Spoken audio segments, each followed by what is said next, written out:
Muy buenas noches. ¿Se me escucha? Disculpen. Se escucha. ¿Me podrían confirmar si se escucha, por favor? Sí, Katy, sí se escucha adelante. Listo. Muchas gracias. Eh, Buenas noches, queridos colegas. Bueno, estimados colegas, el día de hoy voy a exponer o voy a ayudarles con un poco de la preparación sobre lo que es el tema de farmacovigilancia y tecnovigilancia para lo que es el examen del residentado. Yo soy el químico farmacéutico residente de farmacia clínica, Catarina Pamela Cayanizuma, del Hospital Nacional del Barrio Rodariati Martins. Y bueno, vamos a comenzar con lo que es el desarrollo de la clase. Para esto vamos a ver los contenidos que vamos a tratar el día de hoy. Tenemos uno, lo que es el concepto y la historia. Vamos a hablar también un poco de lo que son bases legales.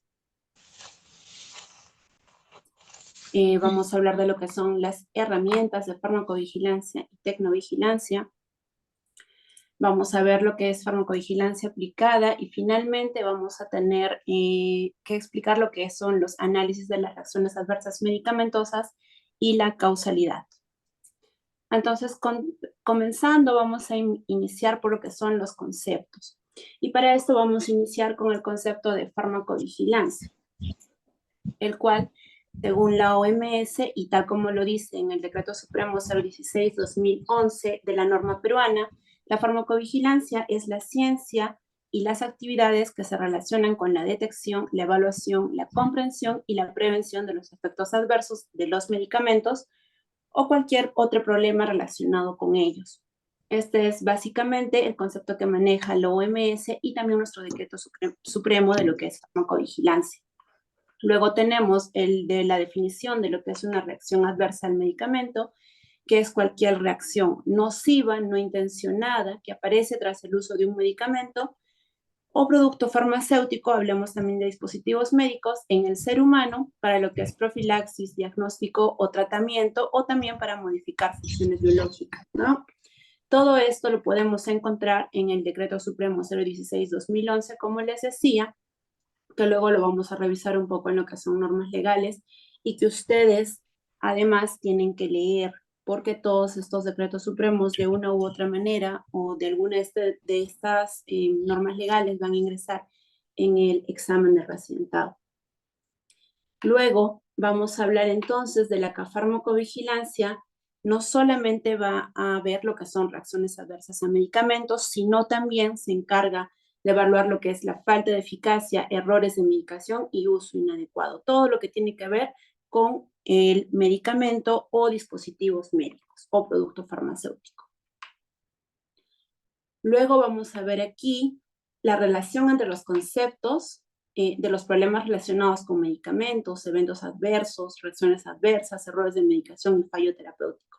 Vamos a tener como concepto que el evento adverso a un medicamento es un efecto no deseado de un medicamento u otro tipo de tratamiento.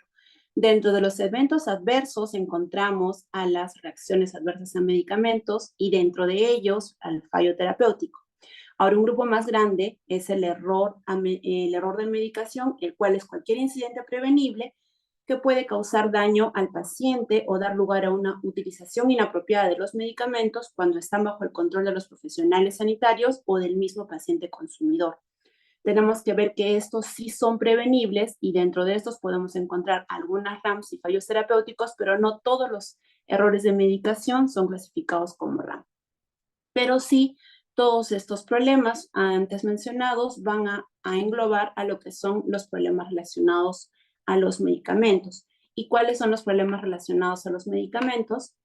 El problema relacionado a medicamentos se va a definir como un problema de salud experimentado por el paciente como resultado clínico negativo derivado de la farmacoterapia y que por su interferencia real o potencial no permite conseguir el objetivo terapéutico esperado o genera efectos indeseados.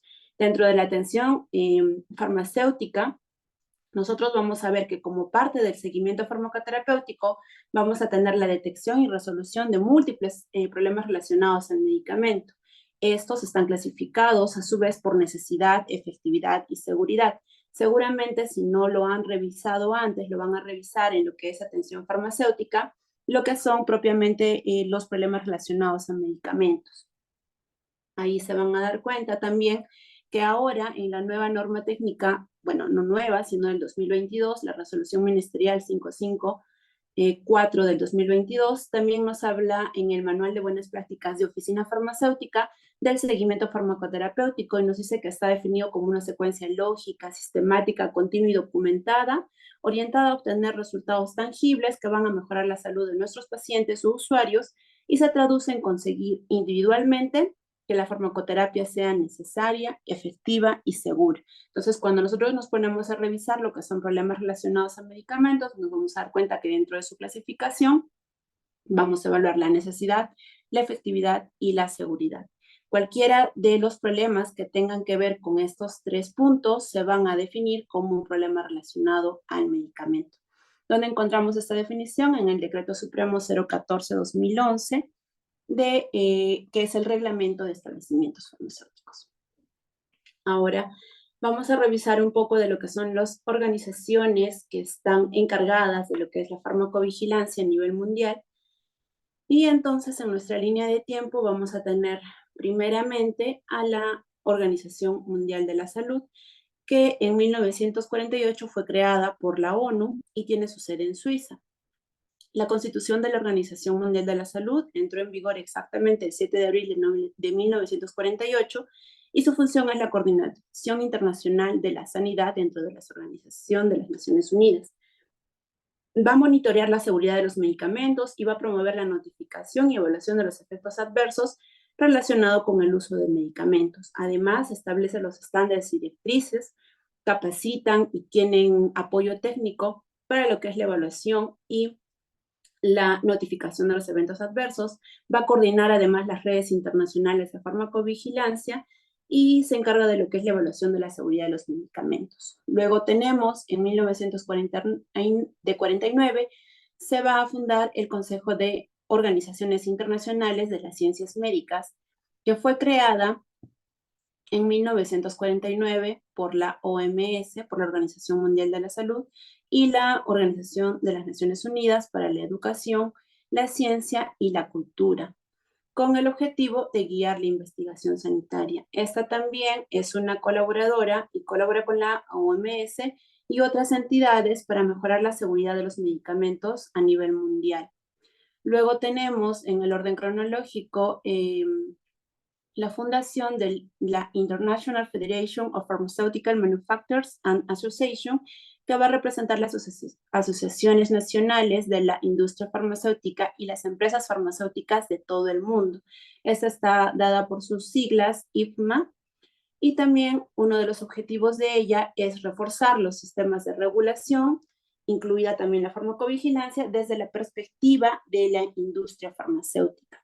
Luego tenemos también a la EFPIA, que es la Federación Europea de la Industria Farmacéutica, y asociaciones que va a representar, como ya lo dice su nombre, a la industria farmacéutica en Europa.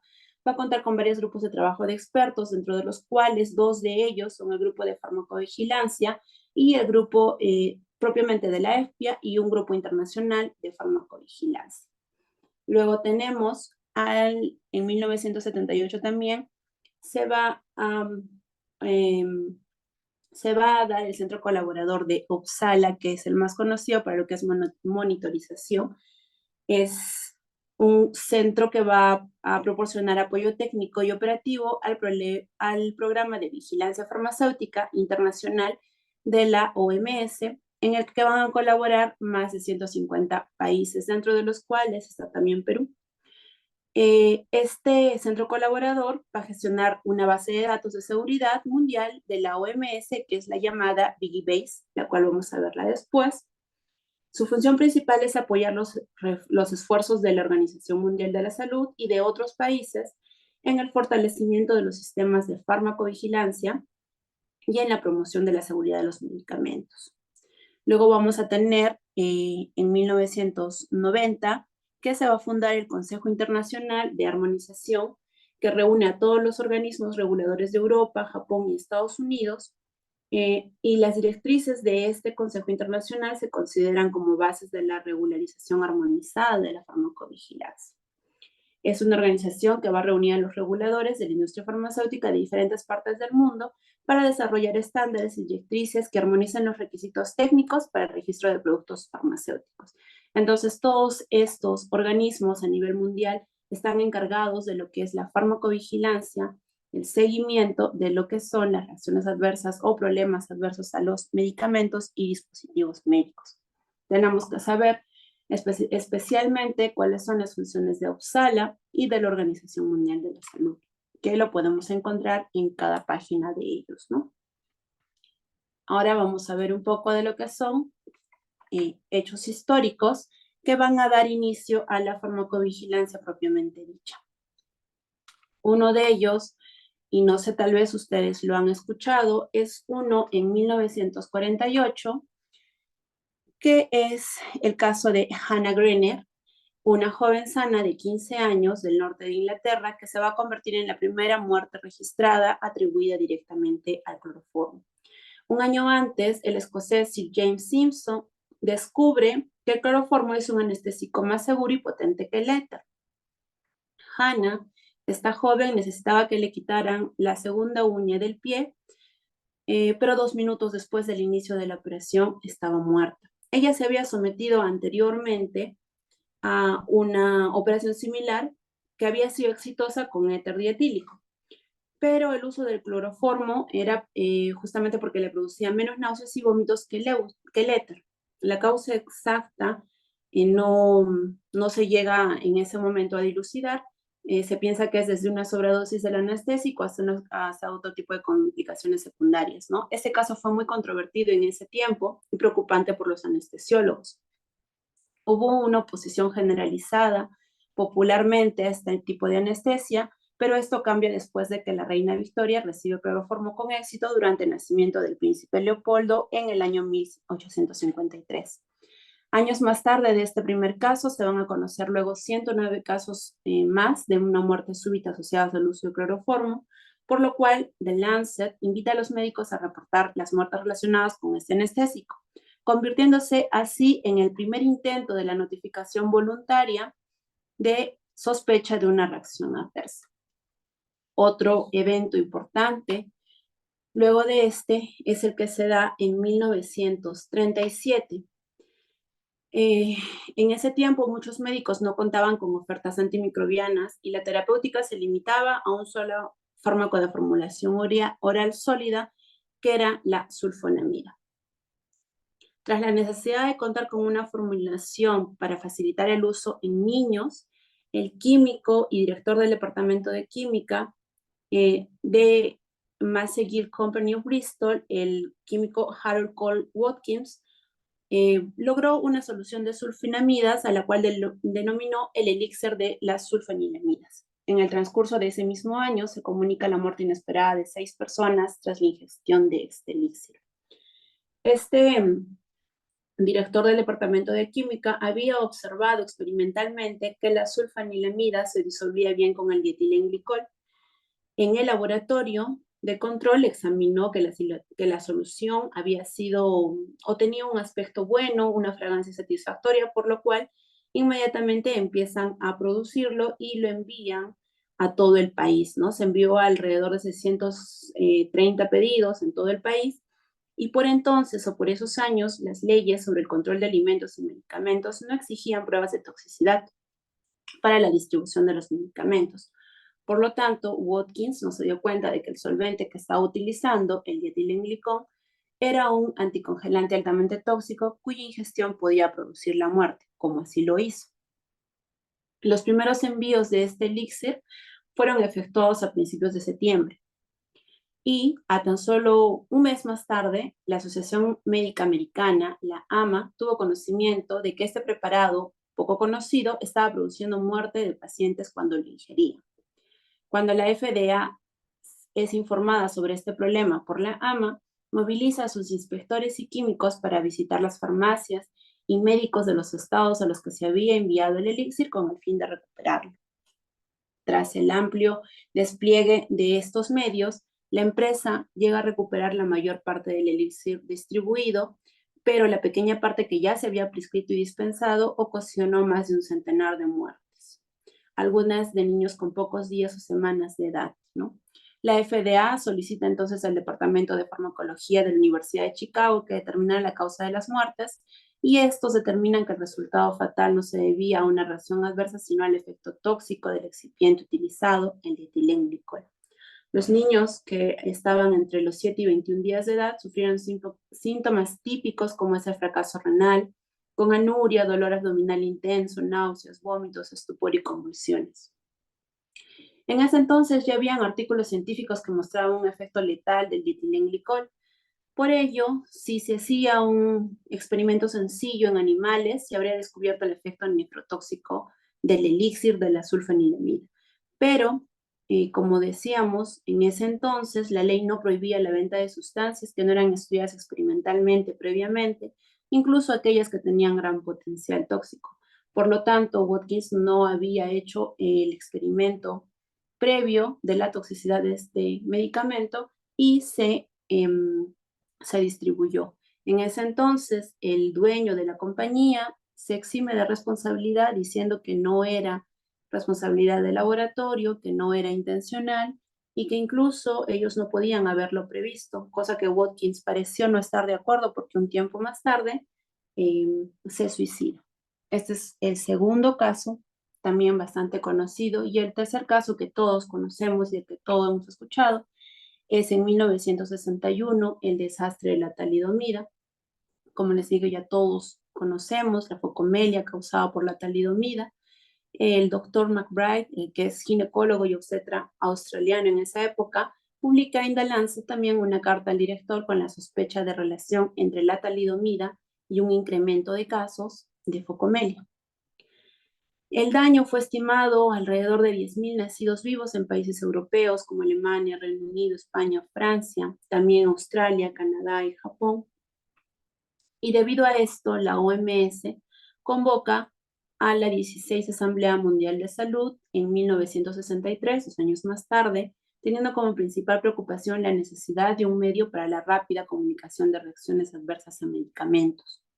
A partir de esta reunión, en el año 1964, el Reino Unido inicia el sistema de la tarjeta amarilla o de la hoja amarilla, como nosotros la conocemos aquí, mediante la cual se emprendía el reporte de las reacciones adversas, ¿no? O la notificación espontánea de las reacciones adversas. Esto con la intención de recolectar la mayor cantidad de reportes de reacciones adversas en una base de datos. Y en 1968 se pone en marcha el proyecto piloto del monitoreo internacional de medicamentos. Surgen los primeros sistemas de notificación voluntaria, modifican las leyes y se crean comités de seguridad de medicamentos. Aquí se crea Uppsala. Más tarde el gobierno sueco acuerda con la OMS que las actividades de dicho programa se realizarán en Uppsala, en Suecia, contribuyendo enormemente al desarrollo de la farmacovigilancia en el mundo. Así empieza lo que es la farmacovigilancia a nivel mundial con la creación finalmente de lo que es el Centro de Monitorización de Uppsala, al cual nosotros también pertenecemos, ¿no? Ahora, continuando, vamos a dar un poco de lo que son las bases legales. Sabemos que a nivel internacional la farmacovigilancia está regulada por diversas organizaciones y por diversos acuerdos. La Organización Mundial de la Salud principalmente desempeña un papel crucial al proporcionar las directrices y apoyos a los países para establecer y mantener los sistemas de farmacovigilancia. Tenemos en la Unión Europea la Agencia Europea de Medicamentos, como sus siglas el EMA, que es una entidad que regula la farmacovigilancia en Europa. En los Estados Unidos, la Administración de Alimentos y Medicamentos, la FDA, regula la farmacovigilancia a través de la Ley Federal de Alimentos y Medicamentos y Cosméticos. Y en América Latina, los marcos regulatorios varían según distintos los países. Muchos se alinean con las directrices de la OMS y la Organización Panamericana de la Salud, que es la OEPS. Y, por ejemplo, países como México y Brasil tienen sus propias agencias regulatorias, como COFEPRIS en México y ANVISA en Brasil, respectivamente, ¿no? La farmacovigilancia en el Perú está regulada por un marco legal que va a asegurar la vigilancia continua de los medicamentos para proteger la salud pública. Esas regulaciones establecen las responsabilidades, los procedimientos que se deben seguir los diferentes actores del sistema de salud para detectar, evaluar y prevenir los efectos adversos a los medicamentos. Acá vamos a ver una pequeña línea de tiempo en la cual vamos a nombrar cuáles son las normas que rigen en cuanto a farmacovigilancia en nuestro país y las cuales, por recomendación, deben leer una por una lo que dice en cuanto a la profesión químico-farmacéutico, en cuanto a lo que son directrices de farmacovigilancia, responsabilidades y pequeños puntos que les voy a ir recordando. Entonces vamos a empezar. En 1997 empieza con la promulgación de la Ley General de Salud, la 26842. Aunque parezca de repente, colegas, que no nos vamos a acordar todos los números, sí sería bueno que recordemos y que memoricemos las principales normas de salud a nivel de lo que es importancia farmacéutica, porque en los exámenes, si vienen, por ejemplo, a nosotros nos vino específicamente esta pregunta de cuál era la Ley General de Salud, y estos numeritos los tenían en diferente orden, así que sí, de alguna manera sería bueno que nosotros repasemos y sepamos cuáles son las normas y a qué se refiere, porque nos pueden decir de qué se trata el Decreto Supremo 014-2011 y de qué se trata el Decreto 016-2011, nos cambian el título de cada decreto supremo y ahí ya perdimos puntos. Entonces sí, tengamos en cuenta esto, compañeros, colegas, para que no nos agarren en el día del examen. Entonces empezamos con lo que es la Ley General de Salud, como les dije, la número 26842 en 1997, en donde nos dice que los profesionales de la salud están obligados a comunicar las reacciones adversas graves a las autoridades de salud. Los productores y distribuidores de medicamentos también están obligados a informar las reacciones adversas de las que tengan conocimiento. Luego, en 1999, se va a crear con la resolución directoral número 354/99, la DIGEMIT va a crear el Sistema Peruano de Farmacovigilancia con la finalidad de identificar, evaluar y prevenir los riesgos asociados al consumo de los medicamentos. En el 2002, el Perú se declara como el número 67 en formar parte del Programa Internacional de Farmacovigilancia de la OMS a través justamente de UPSALA. Ya en el 2009 tenemos primeramente el decreto de la ley 29459, que es la ley de productos farmacéuticos, dispositivos médicos y productos sanitarios, en el cual en el artículo 35 nos dice que la DIGEMIT es quien conduce el sistema peruano de farmacovigilancia y tecnovigilancia. Luego, en el 2011, tenemos el Decreto Supremo 014-2011, que aprueba el reglamento de establecimientos farmacéuticos. En este Decreto Supremo, el capítulo 5 nos habla de la certificación de las buenas prácticas de farmacovigilancia. También tenemos el Decreto Supremo 016-2011 en el mismo año, que se aprueba el reglamento para el registro, control y vigilancia sanitaria de productos farmacéuticos, dispositivos médicos y productos sanitarios, en el cual, en el título número 5, vamos a hablar de lo que es farmacovigilancia y tecnovigilancia. Estos dos decretos, colegas, sería bueno que los revisen uno por uno y que lean básicamente lo que tiene que ver con farmacovigilancia. Luego, en el 2014, tenemos una disposición, un decreto supremo, referida al Sistema Peruano de Farmacovigilancia y Tecnovigilancia propiamente dicha, el Decreto Supremo 013-2014, el cual están obligados a leerlo.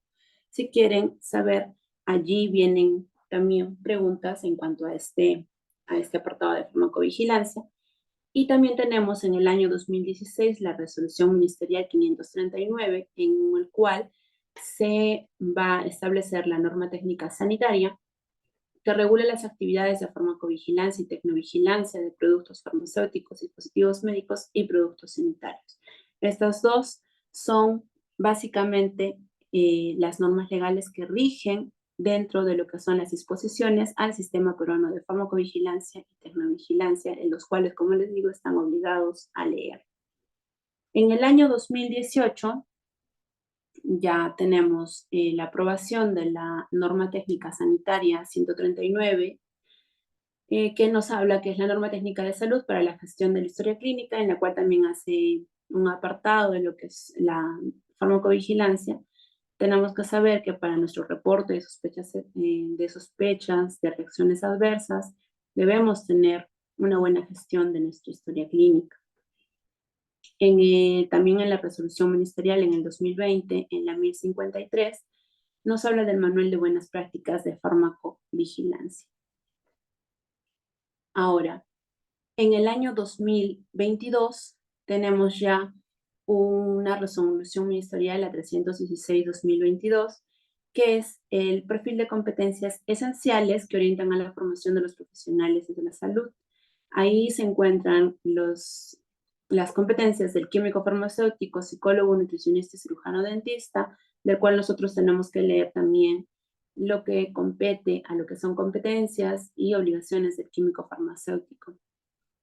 Eso también, colegas, viene en el examen, o ha venido en el examen, al menos en el que yo me he presentado, las competencias esenciales del profesional químico farmacéutico, el perfil del profesional químico farmacéutico, así que también hay que conocerlo. Y el último, o la última resolución ministerial en la cual nos habla también de farmacovigilancia es la del 2022, la resolución ministerial 554, en el cual nos habla del manual de buenas prácticas de oficina farmacéutica, en el que les decía, nos habla del seguimiento farmacoterapéutico en las oficinas farmacéuticas, en los establecimientos farmacéuticos, y ahí también nos habla de los problemas relacionados a medicamentos, nos habla de la clasificación de lo que les decía anteriormente, que se clasifican o que tienen que ver con lo que es necesidad, efectividad y seguridad. Ahora vamos a ver, empezamos con lo que es la Ley General de Salud. En el título 2, que nos habla de los deberes, restricciones y responsabilidades en consideración a salud de terceros, nos habla del ejercicio de las profesiones médicas y afines actividades. En el artículo 35, como les decía, nos dice que quienes desarrollan actividades profesionales técnicas o auxiliares profesionales relacionadas con la salud se limitarán a ejercerlas en el área en el que el título de certificación o autorización legalmente expedidos termina. Ahora nos habla también de que los productos farmacéuticos, los productores y distribuidores de medicamentos están obligados a informar a la autoridad de salud a nivel nacional sobre lo que son las reacciones adversas de las que tengan conocimiento. Todo lo que son los productores, los manufacturadores y los distribuidores tienen la obligación de informar las reacciones adversas de las que tienen conocimiento, incluso de las cuales no estén dentro de sus ensayos clínicos. De repente, post-comercialización del medicamento, se empiezan a recolectar datos que también deben hacer un estudio post-comercialización, y ellos están obligados a reportar estas reacciones que se encuentran post-comercialización bajo responsabilidad a la autoridad de salud.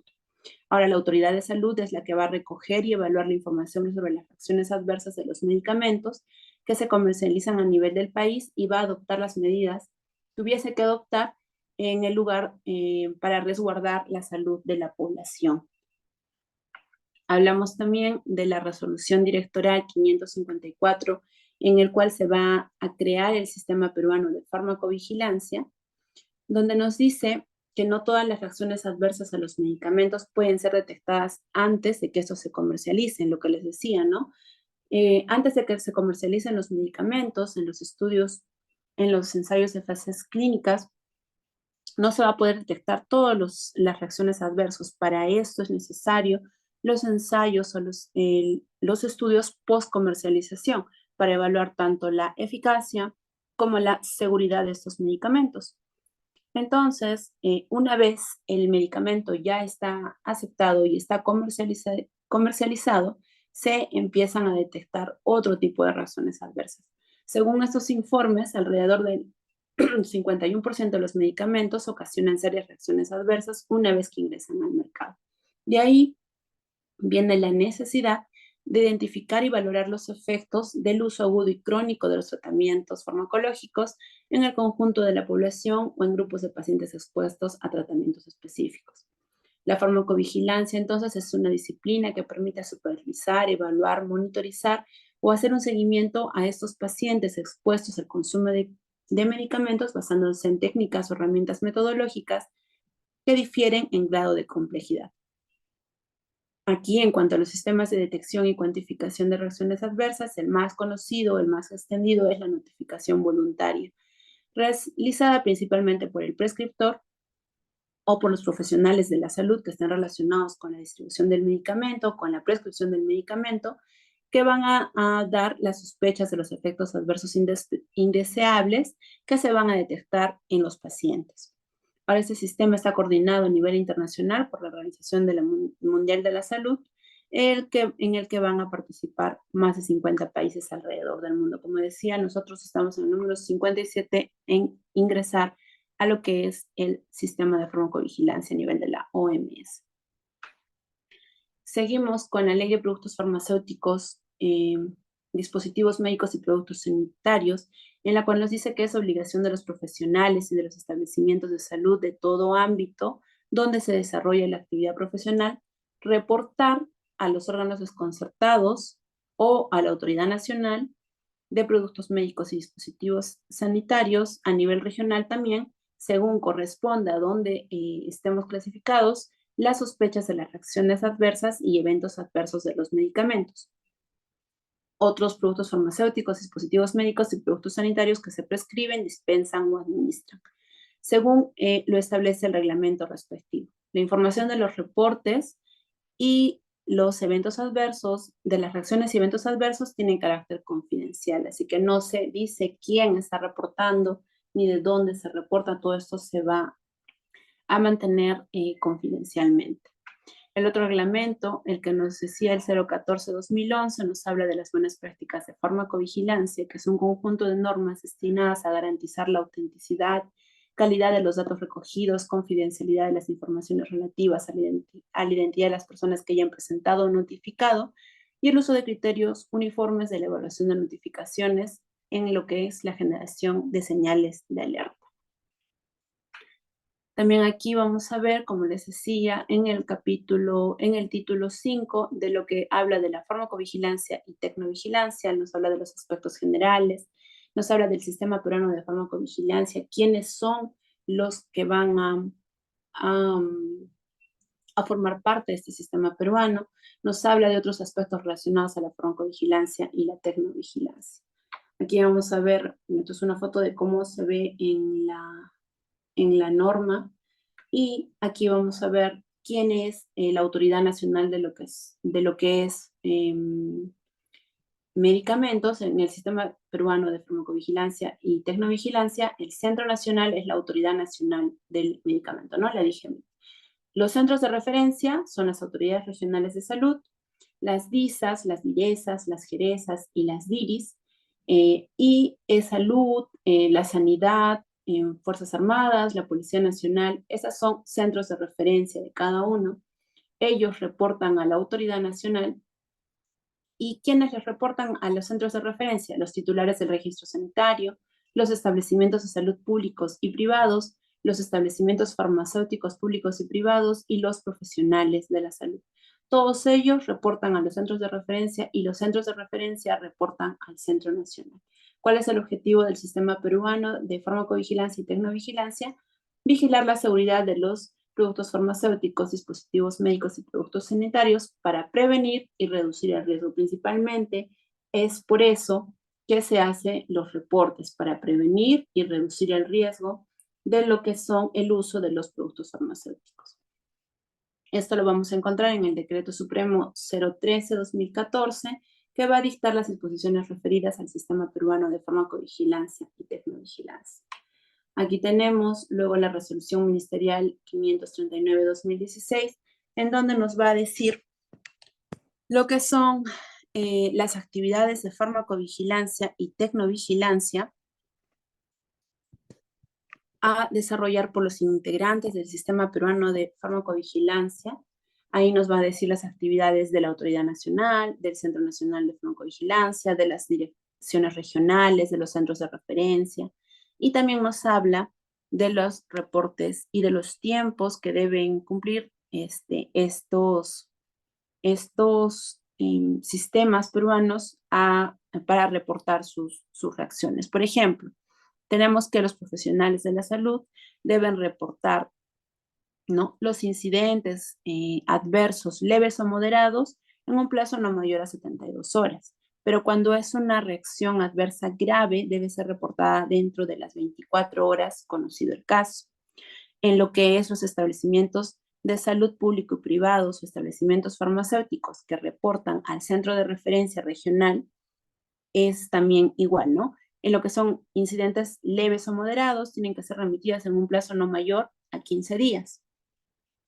Y cuando es un incidente adverso grave, debe ser reportado dentro de las 24 horas conocido el caso y no debe pasar de 7 días el informe técnico en el caso de que haya internamiento, ¿no? En el caso de que sea un establecimiento de salud con internamiento. ¿A quiénes reportan esos establecimientos? Al Centro de Referencia Regional de al Centro de Referencia Regional de Farmacovigilancia y Tecnovigilancia.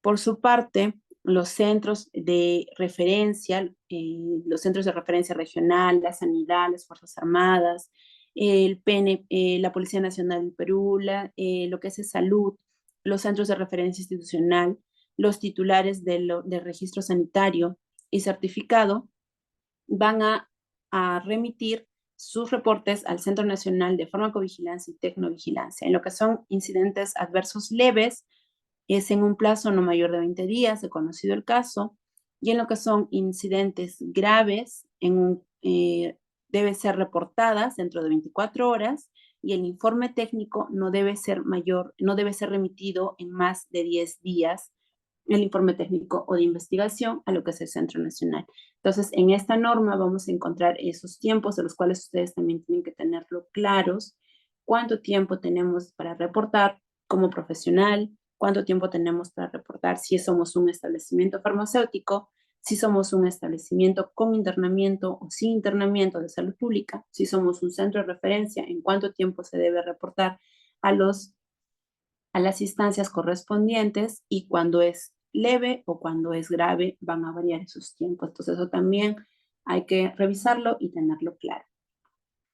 Luego vamos a tener lo que son las herramientas y métodos que utiliza la farmacovigilancia y tecnovigilancia. En cuanto a las herramientas, tenemos en primer lugar a las bases de datos de reacciones adversas. Aquí vamos a tener, como les decía, Uppsala va a crear o va a tener su base de datos, que es el BigBase. Este es un punto de partida del Centro de Monitorización de Uppsala, desde los datos hacia el conocimiento sobre el uso más seguro de los medicamentos y las decisiones terapéuticas acertadas en la práctica clínica. El BigBase es la base de datos mundial de la OMS sobre informes de eventos adversos y vacunas. Es la base de datos más grande en su tipo en el mundo. Tiene más de 35 millones de informes de presuntos efectos adversos de medicamentos presentados por países miembros del Programa de Vigilancia Internacional del Medicamento de la OMS desde 1968. Esto se va a actualizar continuamente con los informes entrantes. Está vinculado con clasificaciones médicas como el HODRA y el MEDRA. Aquí vamos a ver el BigBase va a utilizar el BigAccess, que es lanzado también por la OMS en el 2015 para brindar el acceso público a la información del BigBase. Este es el BigAccess que nosotros, si ingresamos a la página, podemos encontrar de la OMS. Por ejemplo, en este caso se hizo una búsqueda de lo que son los reportes de la vancomicina. Aquí vemos que hay 93.965 reportes en este ingrediente activo, en este medicamento. Y acá vamos a ver cuáles son en orden las los más reportados, ¿no? Aquí vemos lo que son a nivel hemático, a nivel cardíaco, desórdenes cardíacos, congénitos. Aquí nos van a dar una lista de los reportes que se van a encontrar a nivel mundial en el VG Access, con su porcentaje al lado, y también nos va a mostrar otro tipo de información, como es la distribución geográfica de estos reportes por continentes. Nos van a dar la distribución por sexo en los pacientes en los cuales se dan este tipo de reacciones adversas, por grupo de edad y también por año. Si nos damos cuenta aquí, va de menos a más, desde el 1998, 99 hasta el 2024. Esto está actualizado, como les digo, continuamente por los informes entrantes, ¿no? Van ingresando los informes que van a dar las organizaciones o las autoridades nacionales y se va ingresando a la base de datos. Acá vamos a ver que va aumentando la notificación. Esto es justamente, uno, por el uso del medicamento, y dos, porque también se va fomentando la notificación de los reportes adversos a medicamentos, y cada vez también se va aumentando el uso en sí de lo que es la vancomicina, ¿no? Cuando han hecho seguramente con lo que son antibióticos, se han dado cuenta de que la vancomicina ahorita, al menos en el Perú, es de un uso bastante conocido, ¿no? Porque hay una múltiple resistencia de las bacterias a nivel hospitalario. Entonces, si su uso se aumenta, los reportes y las reacciones adversas, la aparición de las reacciones adversas también. Como les decía, esta base de datos va a trabajar con lo que es el HUDRA y el MEDRA, que son sistemas de clasificaciones médicas, para lo que es la clasificación o el nombramiento de las reacciones adversas, ¿no? El MEDRA es un diccionario médico que se utiliza para actividades regulatorias. Esas clasificaciones van a permitir la entrada y recuperación y análisis de datos, ¿no? Para no tener distintos nombres, sino las clasificadas o las que se utilizan para lo que son actividades regulatorias. Aparte del Base que utiliza el Big Access, también tenemos otras bases de datos, como la que vamos a ver aquí, la FAERS, que es del Sistema de Notificación de Efectos Adversos de la FDA, el cual tiene un panel público de Sistema de Notificación de Efectos Adversos. Es este. Esta base de datos contiene informes de eventos adversos, de errores de medicación y de quejas sobre la calidad del producto que resultaron en eventos adversos que se envían a la FDA. Esta base de datos está diseñada para respaldar el programa de vigilancia de seguridad posterior a la comercialización de medicamentos y productos biológicos terapéuticos de la FDA. Estas dos bases de datos, tanto el Base que tiene el Big Access como el FAES, están en Internet para el libre uso. Así que ustedes pueden más tarde, en la noche o de repente cuando ya están dentro de la práctica clínica, ingresar con toda facilidad a estos dos bases de datos. Esta base de datos también, si bien ofrece muchas formas de buscar y organizar los datos sobre eventos adversos informados para muchos medicamentos y productos biológicos, los datos siguen teniendo sus limitaciones. Aquí vamos a ver en esta pantalla la página, que es la página de bienvenida o la primera página que nos habla en general de los efectos, de los reportes de efectos adversos. Todos los efectos adversos, acá no nos dice de qué medicamentos, de qué año, bueno, aquí sí está por año, pero nos habla de todo lo que son eventos adversos. ¿Cuántos hay? Hay alrededor de 28 millones un total de reporte, de los cuales reportes adversos serios son 15 millones y muertes reportadas 2 millones 615 mil, ¿no? Acá vamos a ver que está por años, el total de los reportes por años, incluso hasta el 2024. Si ustedes ingresan ahora mismo, se van a dar cuenta que la data está hasta marzo, hasta el 31 de marzo del 2024, actualizado. Nos habla de todo lo que son el total de los efectos adversos, o informes de seguridad biológica, Nos hablan de los que son directos, que son reportes voluntarios subidos directamente a la FDA a través del MedWatch, tanto por consumidores como por profesionales de la salud, y de los obligatorios. Dentro de los obligatorios, que son para los fabricantes, vamos a encontrar a los acelerados y a los no acelerados. Los acelerados contienen al menos un evento adverso que no está descrito actualmente en las fichas técnicas o en la etiqueta del producto, para lo cual el resultado del paciente es grave. Y los no acelerados ahí se incluyen los casos que se reportan como graves, esperados, no graves, inesperados, y no graves y esperados, ¿no? Todos los que no entran dentro de lo que son los informes acelerados. Aquí también lo vemos en un gráfico, qué tipo de reportes son, cuántos son acelerados, no acelerados, y cuántos son directos. Si nos damos cuenta, los directos son muy poquitos, son más los que los da el fabricante y obviamente los obligatorios, que son los acelerados, ¿no? Ahora, si nosotros queremos buscar de un medicamento en específico, vamos aquí a donde dice Search y vamos a hacer lo mismo con la vancomicina.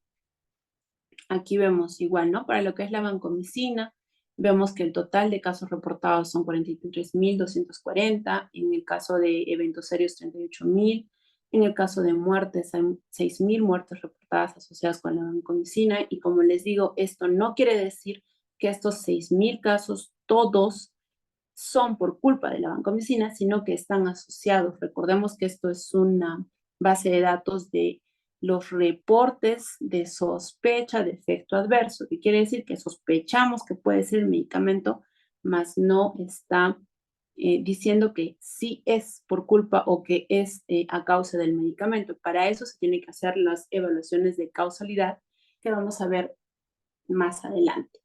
Como les decía, si bien estos datos recogen todo lo que son las sospechas, no son un indicador de perfil de seguridad del fármaco o del producto biológico, porque aquí también se reportan productos biológicos. Aquí tenemos que ver que una de sus deficiencias o de sus deficiencias están que hay informes duplicados, hay informes incompletos en el sistema, eso solo recoge los informes. Hay existencia de informes que no establecen la causalidad, por eso justamente se hace la evaluación por cada establecimiento. Ahora, esta información no ha sido verificada, solamente recolectada. ¿Qué nos da esto? Nos da una vista de cuántos reportes puede tener asociados, pero no nos dice que sea necesariamente una causa a cada uno de estos eventos adversos, pero sí nos da una idea de cuántos efectos adversos están asociados a este medicamento que se sospecha tanto por el profesional como por los fabricantes. ¿Listo? Estos son en cuanto a bases de datos más conocidos. Y en cuanto a lo que son los métodos para lo que es farmacovigilancia, tenemos el más conocido de todos, que es el sistema de notificación espontánea. Aquí tenemos los distintos formatos de notificación espontánea de efecto adverso. Esa notificación espontánea es la comunicación de una sospecha de una reacción adversa medicamentosa a una unidad de farmacovigilancia por parte de los profesionales de la salud. Este es el formato para lo que son sospechas de reacciones adversas a antirretrovirales. Este formato para lo que son atribuidos a vacunación e inmunización, que se ha utilizado mucho más ahora durante el tiempo post-COVID en lo que son vacunas. Luego también tenemos el formato de reacciones adversas de los titulares del registro sanitario o del certificado de registro sanitario, ¿no? También ellos tienen un formato propio para reportar las reacciones adversas del medicamento.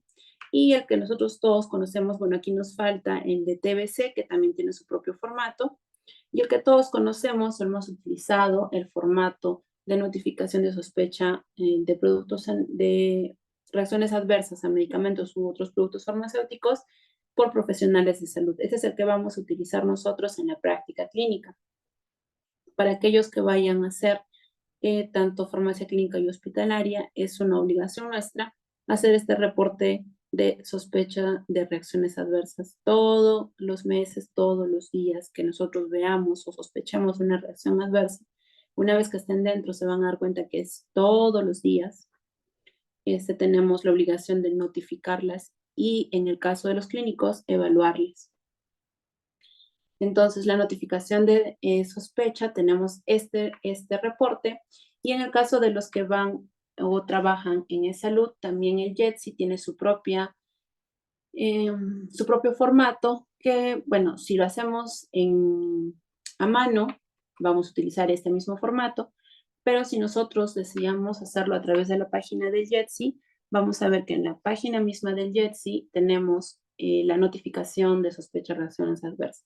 Una vez que nosotros entramos aquí, vamos a tener los mismos datos que se utilizan en la ficha, datos del paciente, vamos a tener los antecedentes clínicos, vamos a tener lo que es historia clínica del paciente, luego los datos de la reacción adversa, datos del medicamento sospechoso y finalmente los datos del notificador.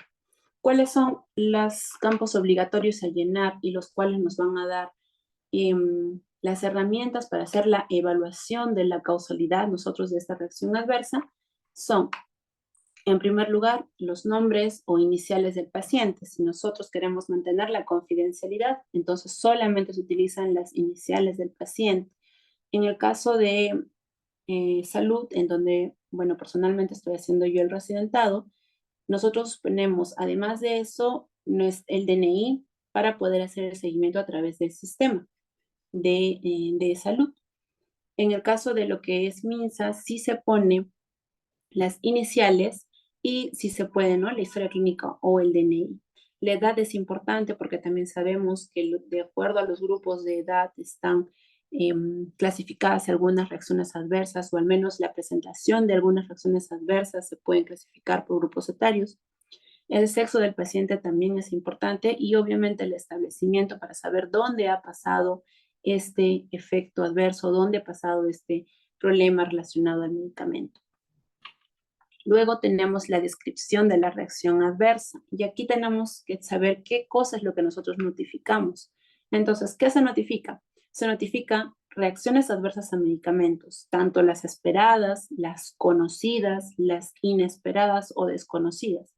Por ejemplo, nosotros sabemos que la administración de inmunoglobulinas generan dolor de cabeza, generan fiebre, pero como ya es conocida, ¿no se reporta? No, se reporta todas las reacciones adversas, las esperadas, las conocidas, las inesperadas o desconocidas con más razón, pero también las esperadas y conocidas.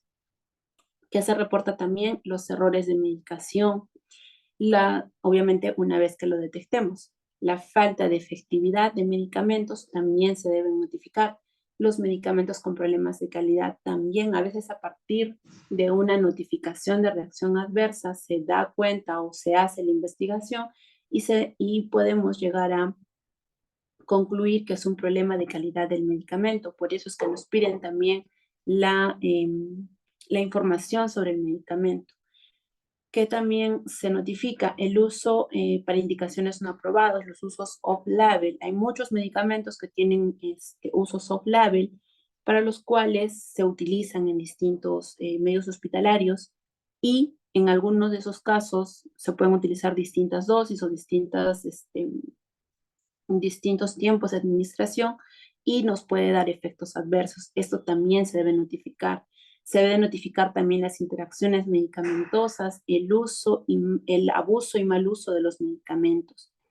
En cuanto a lo que es la descripción de la reacción adversa, cuando tengamos la oportunidad nosotros como farmacéuticos de reportar una RAM, debemos de ser lo más específicos posible, que quiere decir que tenemos que dar nosotros toda la información necesaria para que el evaluador, para que el que haga la evaluación de causalidad pueda tener a la mano toda la información necesaria.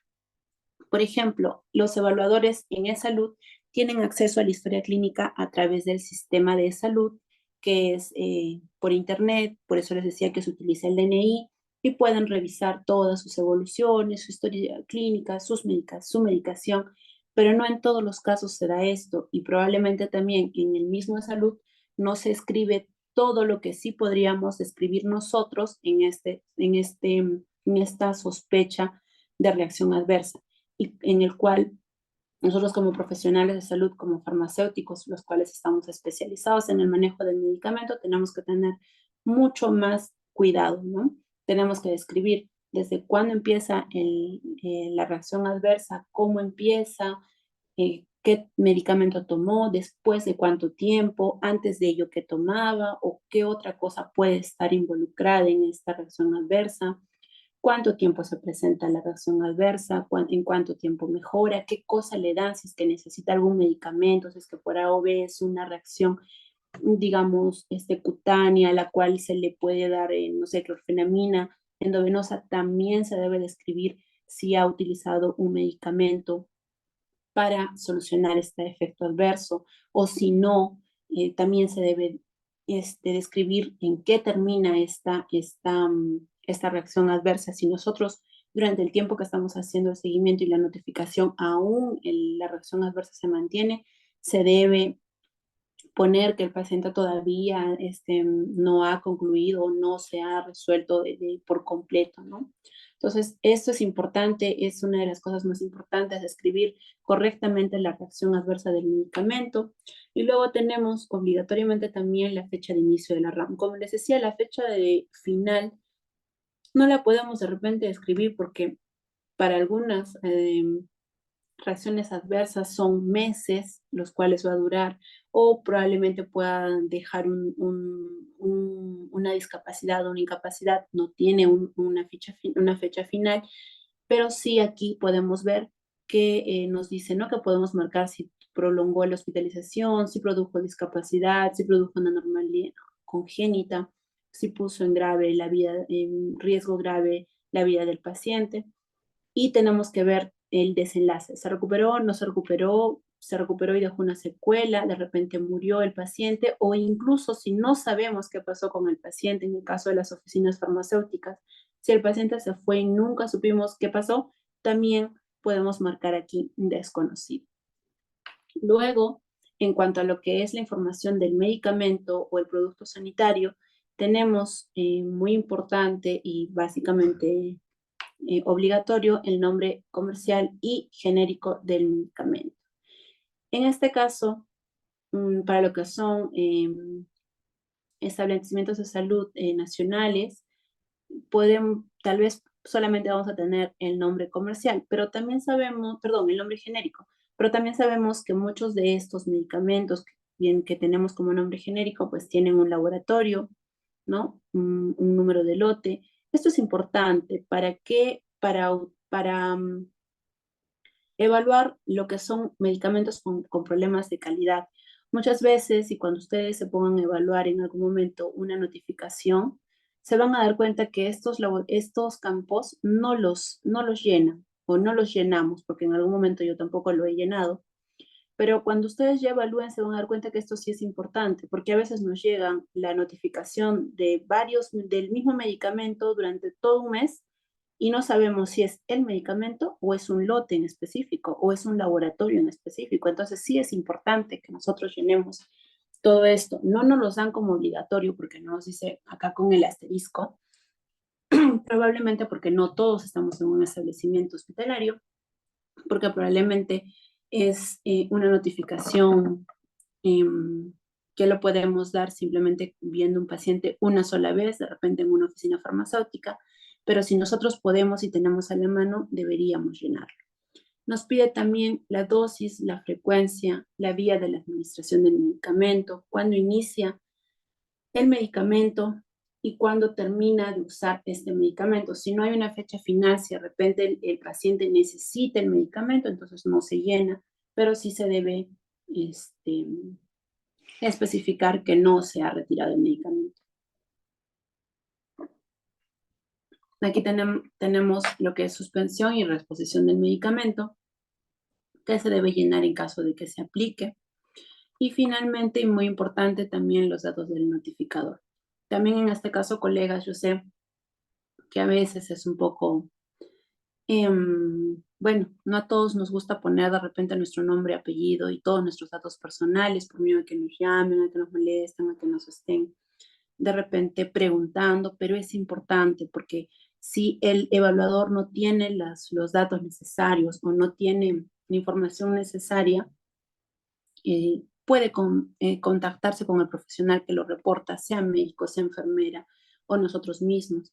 Y es importante que dejemos nuestros datos, nuestro celular o nuestro correo electrónico para que el evaluador pueda preguntarnos, porque somos nosotros los que estamos notificando, los que estamos viendo la reacción adversa. Una vez que ustedes ingresen al residentado y estén ya dentro de la práctica, tanto clínica como hospitalaria, se van a dar cuenta que esto es muy, muy importante.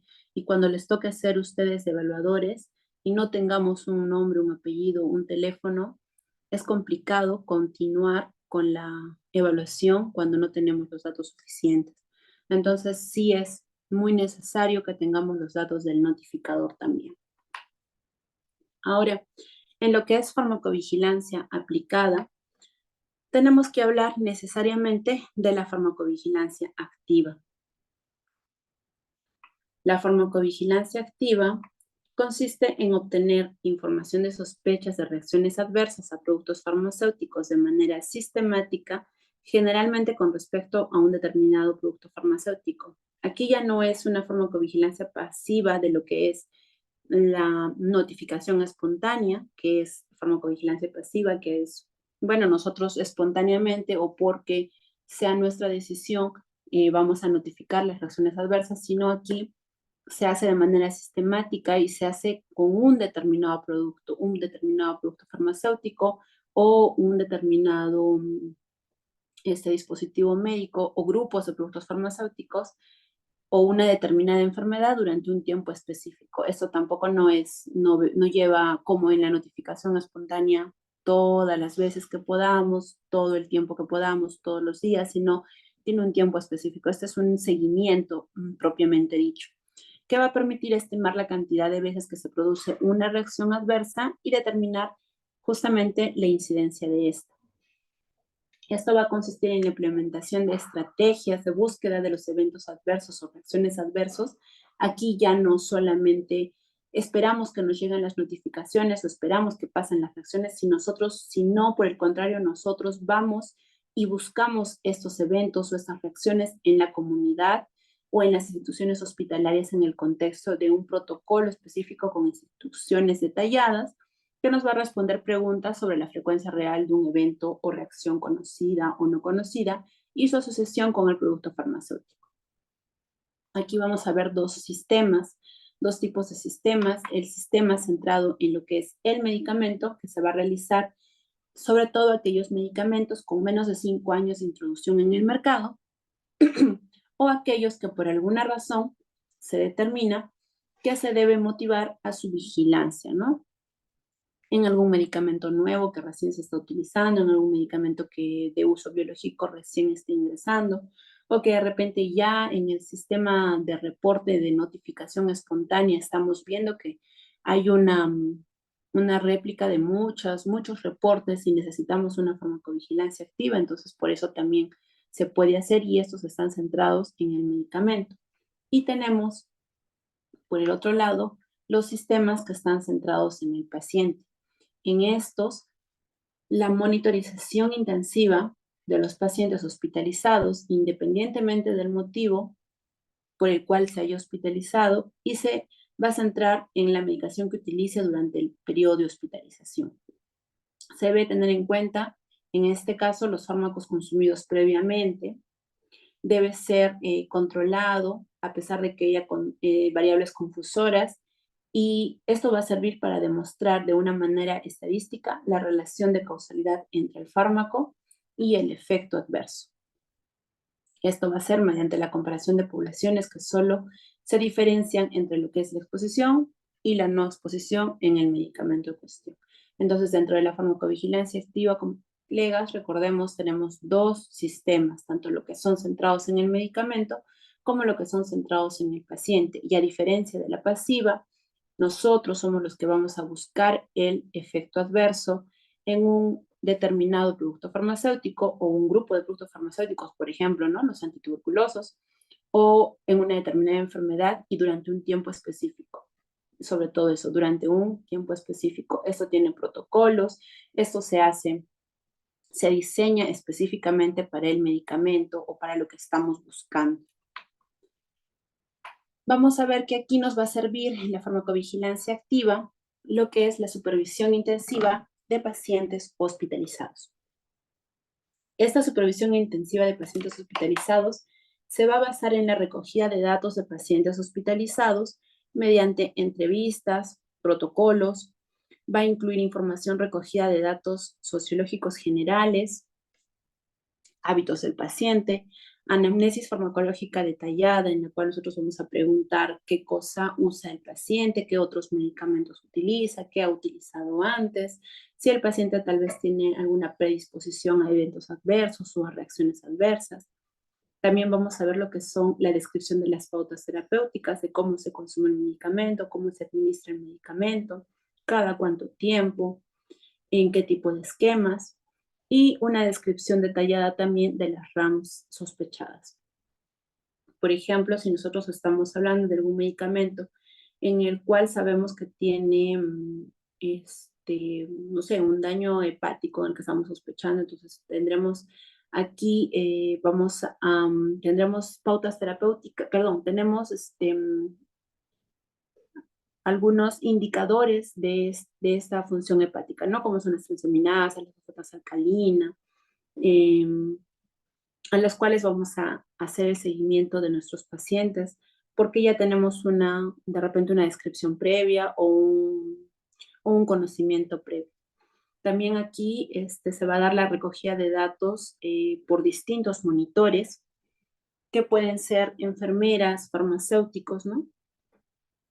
Y se hace el análisis de las sospechas de las reacciones adversas. ¿Cuáles son las ventajas de esta supervisión intensiva?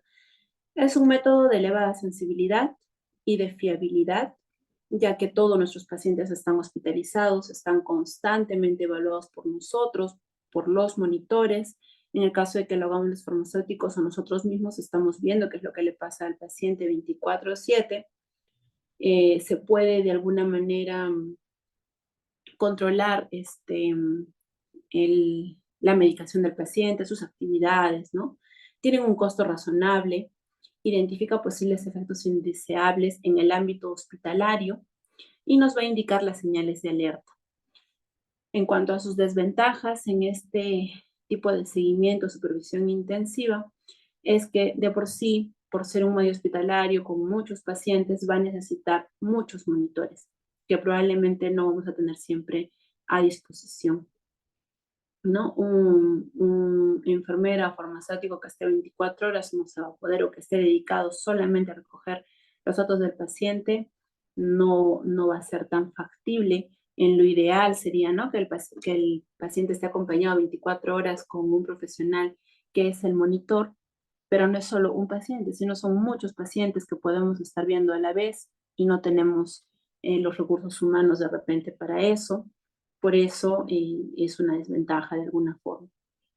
También puede haber factores de confusión en cuanto al uso de otros medicamentos o el estudio de otros medicamentos que pueden interaccionar. Al paciente no le podemos solamente dar un medicamento si es que el paciente necesita otros. En un contexto de hospitalizado se tiene que dar toda la terapéutica que el paciente necesita, y esto puede hacer que tenga factores de confusión.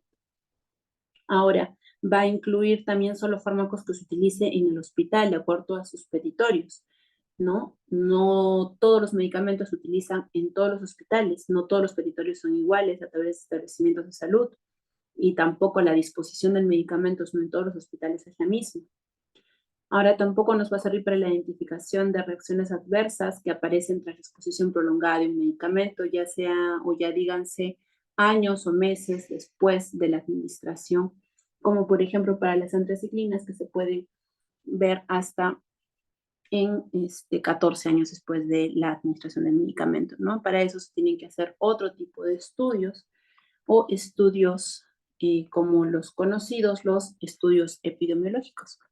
Estos sí nos van a servir para poder ver efectos adversos que se van a dar a través de los años después de la administración de un medicamento. Este es otro método de la farmacovigilancia, el cual tiene como finalidad comprobar una hipótesis. Es decir, va a establecer una causalidad entre la presencia de una reacción adversa al medicamento y el uso de este medicamento. ¿Qué tipos de estudios epidemiológicos tenemos para lo que es la farmacovigilancia? Tenemos estos dos. Los estudios de cohortes, que van a partir de pacientes, tanto expuestos como no expuestos, díganse sanos, hacia los pacientes enfermos.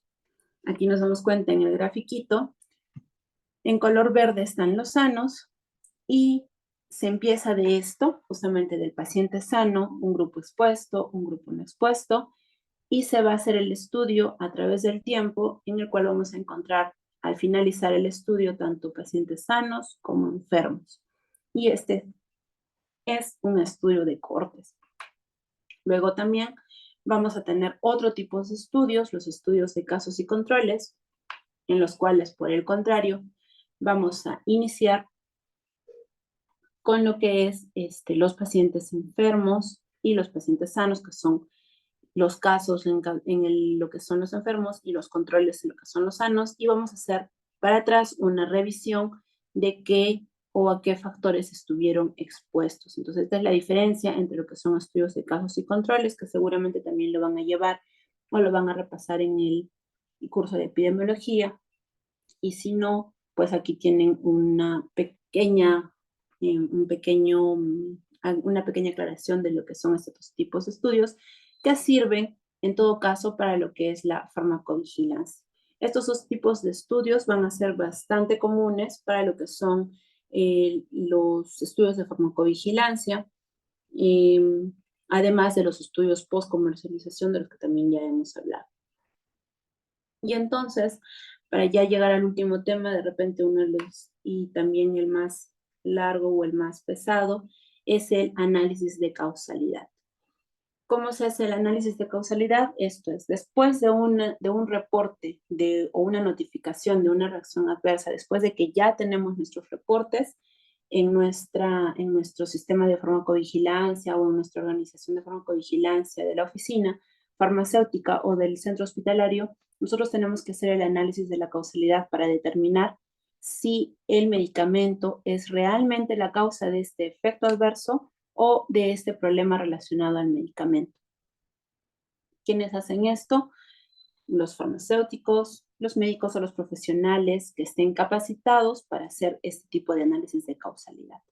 Entonces aquí vamos a ver cómo se hacen estos análisis de causalidad y tenemos que empezar viendo qué es una reacción adversa. Nosotros sabemos que la OMS nos da una definición de lo que es reacción adversa, lo que les decía al comienzo, que también está en nuestra norma técnica o en nuestra legislación peruana, que nos dice que es una reacción nociva y no deseada que se presenta tras la administración de un medicamento a dosis utilizadas habitualmente en la especie humana para prevenir, diagnosticar o tratar una enfermedad o para modificar cualquier función biológica. Ese es el concepto que maneja la OMS. Es una reacción nociva que se presenta tras la administración del medicamento a dosis habituales, o sea, no nos dice a dosis fuera de, ¿no? No nos dice que están utilizando ni más ni menos dosis, sino que son las utilizadas habitualmente, que normalmente se utiliza el medicamento para prevenir, diagnosticar o tratar una enfermedad o modificar una función biológica. Pero aquí vemos que en esta definición va a implicar va a implicar una relación de causalidad entre la administración del medicamento y la aparición de la reacción adversa. Entonces, si nosotros lo ponemos a analizar un poquito, este concepto más va a dar para un evento adverso. Porque una RAM, nosotros lo podríamos definir como que es un efecto igual no deseado, atribuible, no estamos diciendo que sí es, sino que es atribuible a la administración de este medicamento. Lo demás, completamente igual, solamente que en la primera definición nos está implicando una relación de causalidad que justamente quiere decir que sí es, sí o sí, una reacción adversa o que está dada para el medicamento. Pero nosotros no podemos decir que esta reacción adversa antes, sin haberla evaluado, ya es dada por la administración del medicamento, pero sí podemos decir que es atribuible a la administración del medicamento, y para eso luego vamos a dar la evaluación de la causalidad. Ahora, un evento adverso se va a diferenciar justamente de la reacción adversa, en que la reacción adversa no va a presumir una causalidad. Un problema inherente de la farmacovigilancia es que la mayoría de los casos que se reportan, justamente como hemos visto en tanto el Wiki Access como en el FAES, es que se van a referir a sospechas, por lo que hay una necesidad de evaluación de estas sospechas, diciéndolo de este modo. Ahora, ¿cuál es la clasificación de las reacciones adversas? Vamos a tener dos tipos de clasificación. Uno es según su mecanismo, en el cual vamos a ver que tenemos los de tipo A, de la A a la E. El tipo A, que son las aumentadas, que son el resultado de un aumento de la acción farmacológica del fármaco administrado. Por tanto, van a depender del mecanismo de acción y en general este tipo de reacciones adversas son las llamadas o comúnmente las conocidas, predecibles, frecuentes, dependientes tanto de la dosis y tienen una baja mortalidad. Las del tipo B, extrañas o bizarras, son reacciones que no se relacionan con el mecanismo de acción del fármaco y por tanto son impredecibles. Entonces las A son predecibles, tienen que ver con la dosis. Las B, como bizarras, son impredecibles, infrecuentes y normalmente tienen una alta mortalidad. Las del tipo C o crónico son las que están relacionadas con la duración del tiempo del medicamento, del tratamiento del medicamento o con la acumulación de la dosis. Entre ellas vamos a encontrar la tolerancia, que ocurre cuando se requiere aumentar la dosis para conseguir el mismo efecto en las administraciones repetidas o continuas. Estas son de tipo crónico. Esto sí tienen que recordarlo, chicos, hay que revisarlo, leerlo y aprenderlo muy bien.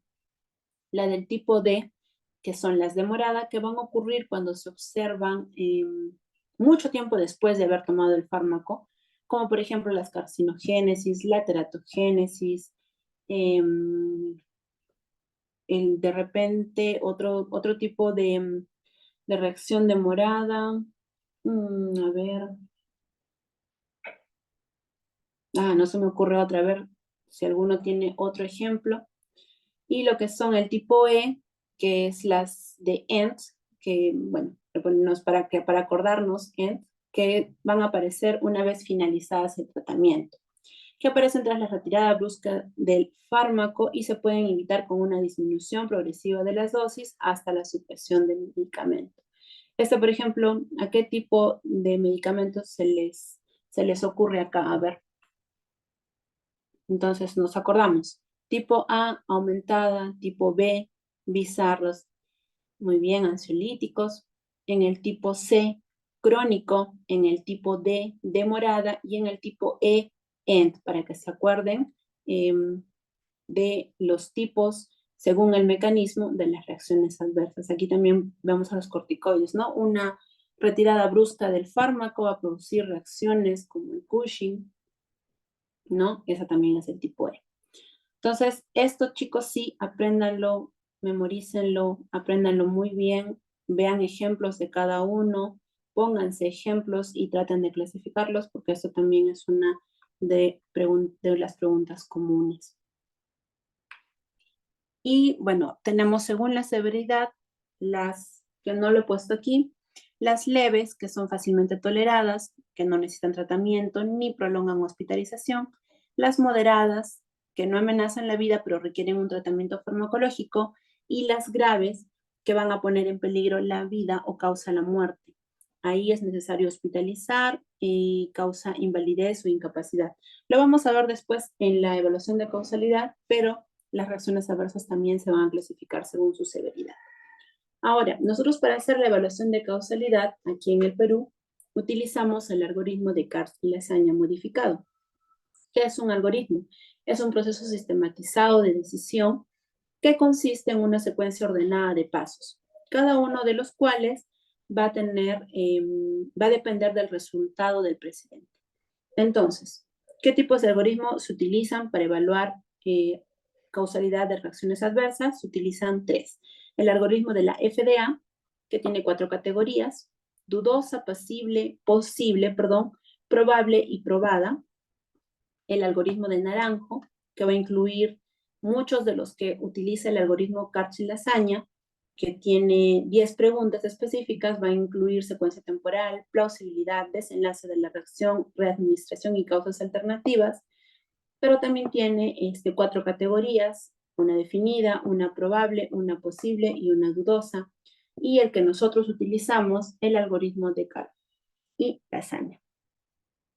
Aquí nosotros vamos a evaluar 7 ítems o 7 partes. Una de ellas es la secuencia temporal, el conocimiento previo, estamos hablando del medicamento, una secuencia temporal del medicamento, el conocimiento previo de la reacción adversa atribuida a este medicamento, el efecto de retiro del fármaco, qué pasa cuando se retira, mejora o no mejora, la reexposición al medicamento, si nosotros volvemos a dar, hay o no hay reexposición, a veces no necesariamente reexposición, sobre todo para lo que son reacciones adversas graves. También si existen causas alternativas, qué otro tipo de causas alternativas pueden existir, factores contribuyentes y exploraciones complementarias, además de estas 5. Vamos a ver nosotros y vamos a evaluar una por una. Esto también, chicos, si no deben aprenderlo o deben manejarlo, porque si bien es cierto, ingresa en el examen, una vez que ustedes estén dentro del residentado, lo van a ver siempre, todos los días. Para los que están presentándose para lo que es farmacia clínica, esto es nuestro pan de cada día. Tenemos que saberlo muy bien porque lo vamos a hacer siempre, ¿ya? Entonces, la secuencia temporal. Empezamos. La secuencia temporal va a valorar el tiempo transcurrido entre el inicio del tratamiento y la aparición de las primeras manifestaciones de la reacción. Se codifica asignando la siguiente puntuación. Este es justamente el algoritmo que utilizamos nosotros en Perú. Ese es el algoritmo que utiliza tanto en MINSA como en Salud, y es a través de unos puntajes. ¿Cuándo es +2? Cuando esta secuencia temporal es compatible. ¿Qué quiere decir? Que nosotros administramos el medicamento antes de la aparición del acontecimiento y temporalmente, o sea, tiene una secuencia temporal, ¿no? Primero se administra el medicamento y luego aparece la reacción adversa y es compatible con el mecanismo de acción o el proceso fisiopatológico de la reacción adversa. ¿Cuándo es solamente +1? Cuando es compatible, pero no coherente. ¿Qué quiere decir? Que el acontecimiento no es totalmente coherente con el mecanismo de acción. Si es compatible con lo que es la secuencia, primero el medicamento, luego la reacción, pero no es totalmente coherente con el mecanismo de acción o el proceso fisiopatológico, ¿no? Por ejemplo, dicen la plasia medular aparece 9 meses después de dejar la medicación, o bien un efecto colateral que aparece después del tratamiento sin que se haya producido un cambio de la dosis, ¿no? Ahí no es completamente coherente y por lo tanto solamente es -1 porque sí hay aún una secuencia temporal que sí es compatible. ¿Cuándo es 0? Cuando no hay información en nuestro reporte para discernir la secuencia temporal. Por eso les decía que nosotros cuando evaluamos, cuando nosotros hacemos el reporte de la notificación de la sospecha, debemos de ser muy claros, muy concisos en cuanto a cómo se da esta reacción adversa. Si nosotros no tenemos la información de cuándo pasó el evento, qué pasó primero, en qué fecha, cuántas horas o cuántos días pasó hasta que haya la reacción adversa, no le podemos dar un puntaje y esto va a ir disminuyendo la causalidad de nuestro medicamento. Entonces, aquí, por ejemplo, si no hay información, es 0. ¿Cuándo es -1? Cuando, según los datos que aparecen en la notificación, no hay secuencia temporal entre la administración del medicamento y la aparición del efecto adverso. Por ejemplo, en una neoplasia o cirrosis hepática que tiene lugar pocos días después de iniciar el tratamiento, ¿no? Esto, por nosotros, por conocimiento, no es compatible, ¿no? Una neoplasia o una cirrosis a los 2 días de iniciar un medicamento no va a pasar, entonces ahí es -1. Cuando es también +2 o cuando también es un porcentaje positivo, cuando aparece por retirada del medicamento. Allí vamos a ver los síndromes de abstinencia, discinesias tardías, En estos casos, los ítems de causalidad, retirada y reexposición se valoran invirtiendo el sentido de las frases. En lo que es la retirada se va a entender como readministración y la reexposición como retirada. Eso lo vamos a ver en la siguiente parte. Entonces recordemos esto. En este caso, en cuando la reacción adversa es consecuencia del retiro del medicamento, en cuanto a la reexposición, vamos a ver que la retirada es readministración y la reexposición es retirada tras la readministración. Entonces aquí también es +2. Siguiente. Vamos a hablar del conocimiento previo y para eso nosotros somos los que tenemos que evaluar, leer, investigar y buscar si tenemos una RAM bien conocida. ¿Cómo podemos ver esto? Justamente, una de las formas de ver es viendo el B-axis, ¿no? Acá vamos a ver la relación causal.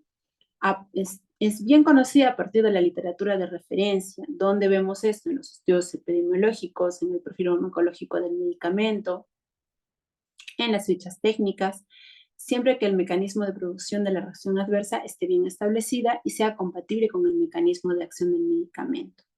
Donde nosotros vamos a encontrar estas fuentes en la ficha técnica, en el prospecto. Aquí, bueno, aquí no está, pero también lo encontramos en lo que es en el Wiki-Access que hace un momento les he dicho, en los formularios nacionales o internacionales de los medicamentos, en estudios publicados en revistas indexadas o metodológicamente apropiados. Entonces, todo lo que sea nuestra literatura de referencia para decir que esta RAM es bien conocida, nos va a servir para tener aquí un puntaje +2. Luego, en lo que es RAM conocida en referencias ocasionales, aquí vamos a ver que tiene una relación causal conocida a partir de observaciones ocasionales y esporádicas sin asociación aparente o compatible con el mecanismo de acción. Esta información puede prevenir también, ¿no?, de diferentes bases de datos o de diferentes páginas o fuentes de información como lo es UpToDate, Micromedics, Martindale o Drugs, en las cuales vamos a ver que hay una relación causal poco conocida, ocasional o esporádica, por lo tanto nos da un +1.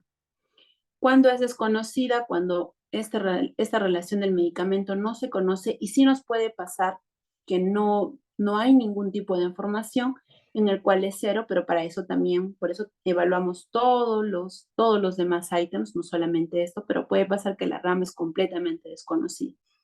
Para eso tenemos que buscar, como les digo, en este conocimiento previo somos nosotros los que evaluamos, los que tenemos que buscar toda la literatura posible para ver si hay una RAM bien conocida o de repente ocasional. Y cuando es -1, cuando va a existir información en contra de la relación del medicamento y reacción.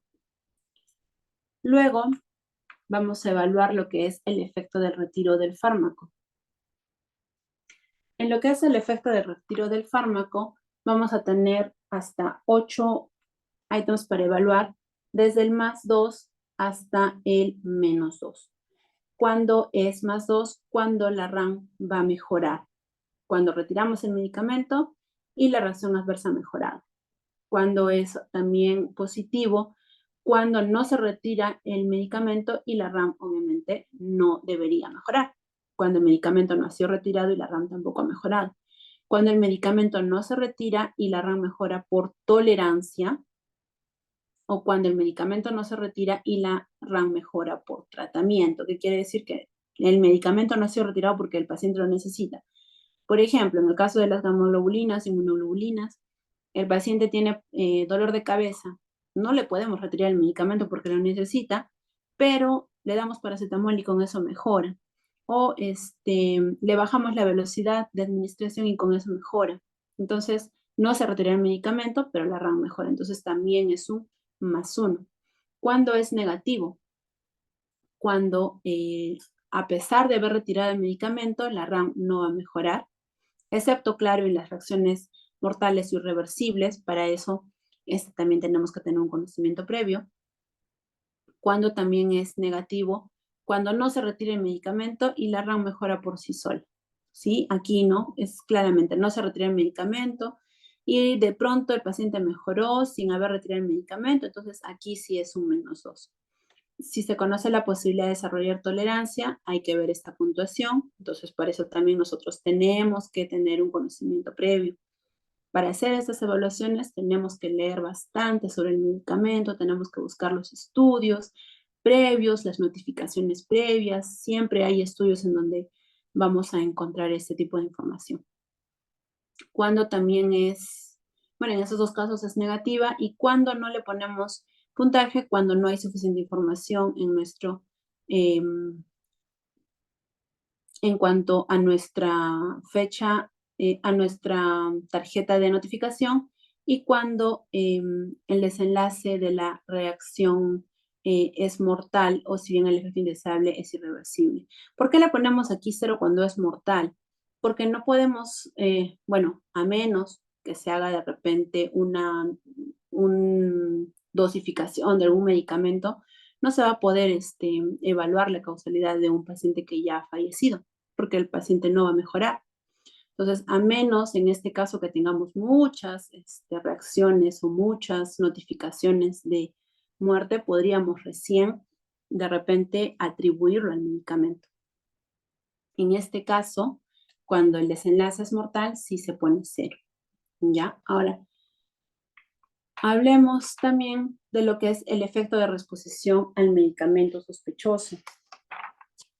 En cuanto es reexposición, vamos a tener un puntaje positivo para lo que es reaparición de la reacción luego de una administración del producto farmacéutico, ¿sí? Cuando reaparece la RAM al volver a administrar el medicamento, ahí sí tenemos uno de +3, ustedes se van a dar cuenta. Y ahora esto tenemos que considerar que esta reaparición o esta reexposición tiene que ser después de 5 vidas medias del medicamento. ¿Ya? Hay que tener en cuenta que si la RAM es producto de la primera dosis, se tuvo que haber desaparecido ya el medicamento, considerar justamente que la pérdida del medicamento sea equivalente al 95% del producto farmacéutico, que equivale aproximadamente a 5 vidas medias del medicamento. Entonces, si nosotros antes de esas 5 vidas medias hemos vuelto a poner el medicamento, no vale esa reexposición. Tiene que haber pasado al menos 5 vidas medias del medicamento, en los cuales nosotros estamos seguros que el medicamento aproximadamente está fuera del organismo un 95%. No quiere decir que ya en 5 vidas medias ya no hay medicamento en la sangre. ¿En cuánto tiempo podríamos decir que ya no tenemos el medicamento en la sangre? A ver, ¿alguien sabe en cuánto tiempo de vida media podemos decir eso? A ver, ¿alguno de ustedes ya lo sabe? Que ya están estudiando y que ya no nos falta más que un mesecito para el examen. ¿Sabemos? En 10 vidas medias es en lo que ya podemos decir que no hay medicamento, ¿sí? Pero en 5 vidas medias solamente es un 95%. Pero para nuestra evaluación de causalidad es suficiente para decir que hay una reexposición. Entonces, si nosotros hemos respuesto al medicamento al paciente después de 5 vidas medias y él ha vuelto a reaparecer la RAM, es una puntuación positiva con +3. ¿Cuándo también es positivo? Cuando ha habido una reacción similar previamente, antes, años antes, meses antes, días antes, semanas antes, dependiendo de la vida media del medicamento, similar con una especialidad distinta, pero que contienen el mismo principio activo, o cuando es del mismo grupo farmacológico del medicamento. O de repente cuando es el mismo producto en una distinta presentación, y ha habido una reacción previa similar también, ¿sí? Ahora, ¿cuándo es negativo? Cuando no hay una reaparición del efecto adverso. Le hemos vuelto a poner el mismo medicamento en la misma dosis, a la misma concentración, a la misma dosis, en el mismo periodo, todo, y no hay una reacción adversa nuevamente, ahí es negativo, porque probablemente no va a ser por el medicamento, tal vez hubo otro factor ahí.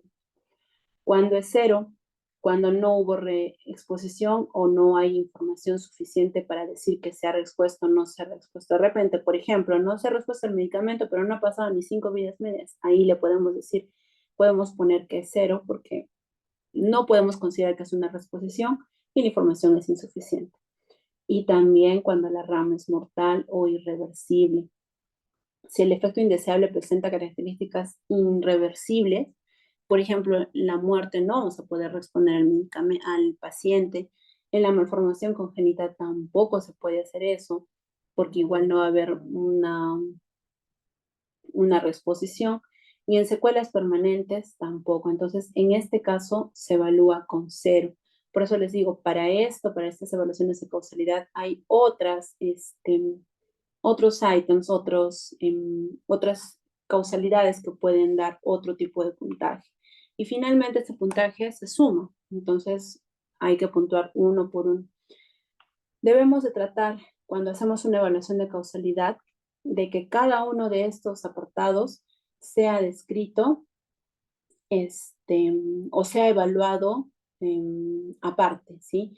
Sin nosotros pensar, no, si aquí le puse más 1, en el otro le pongo más 2 para que salga, no. Tenemos que ser muy, muy, muy precisos con nuestras evaluaciones.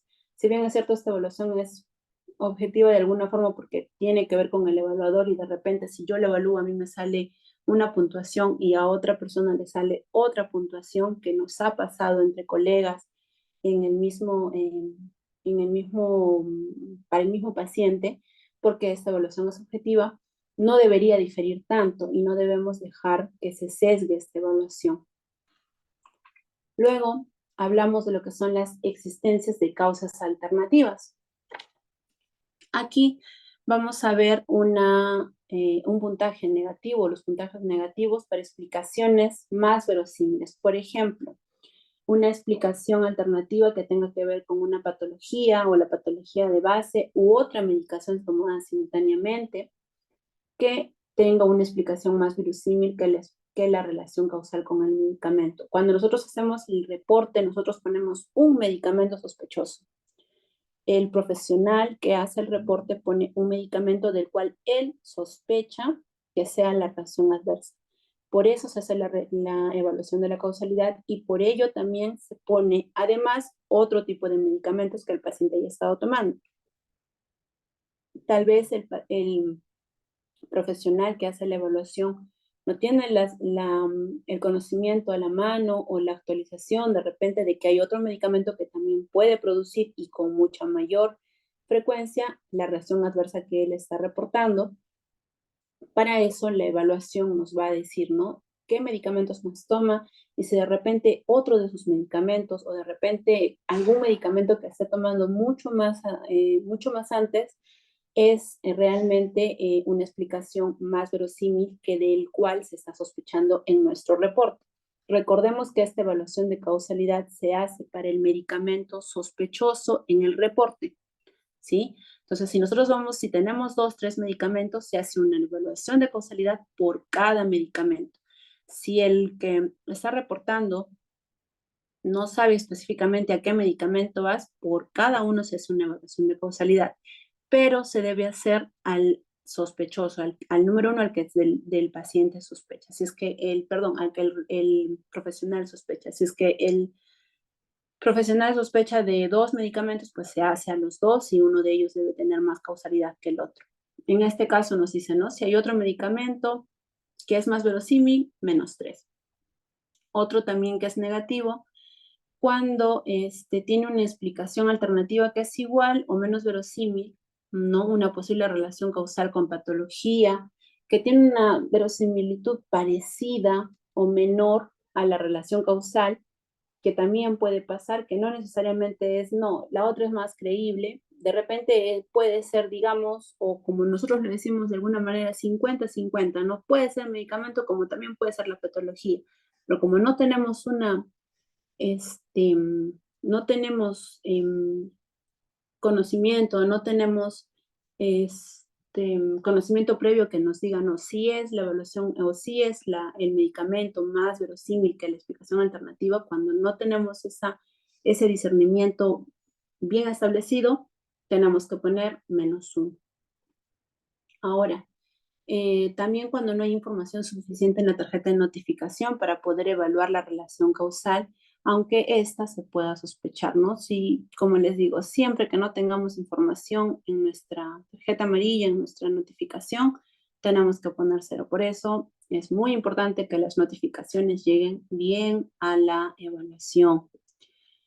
Y cuando la información es suficiente para descartar una explicación alternativa, cuando yo ya he revisado todo, he visto toda mi historia clínica, he leído bien, en el caso que podamos hacerlo, obviamente, o que nuestra notificación esté bien hecha y nos dé todas las herramientas para poder evaluarlo, no hay otra explicación alternativa y estoy muy seguro que mi paciente, o estoy más segura que mi paciente, que mi medicamento es la causal de la reacción adversa, entonces se le pone +1, ¿ya?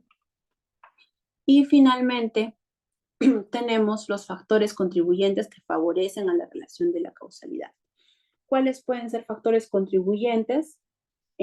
Pueden haber contribuido a la presentación de esta reacción adversa, por ejemplo, la velocidad de infusión del medicamento, interacciones medicamentosas, reacción cruzada. Si encuentro una interacción medicamentosa que puede contribuir, +1. Si de repente la velocidad de la infusión del medicamento, como por ejemplo en el síndrome del hombro rojo en vancomicina, +1. Otro, en exploraciones complementarias, aquí sí, a pesar de que es un poco más difícil, en algunos medios hospitalarios se puede medir niveles séricos del medicamento. Biopsias para lo que son, por ejemplo, las necrosis epidérmica tóxicas, para lo que son síndrome de Stevens-Johnson. Exploraciones radiológicas o, por ejemplo, placas de tórax o pruebas alérgicas, los prick test que nos van a determinar, que es una exploración complementaria que nos va a determinar que sí es el medicamento el que está provocando esta reacción adversa. Si tenemos alguna exploración complementaria, entonces también le vamos a poner +1. Como les digo, normalmente no hay o se desconoce, pero si el paciente, pues sí, por A o B le hicieron una prueba, un prick test y salió positivo, pues no, ahí también tenemos un +1. Por eso es que toda esta información nos va a salir o va a ser importante que en nuestro reporte esté bien detallado. Disculpen que les diga muchas veces, pero es que hemos muchas veces evaluado muchas sospechas y lamentablemente por falta de información no se puede llegar a evaluar completamente. En el caso de salud, a pesar de tener la historia clínica a la mano con el DNI, aún así si no tenemos un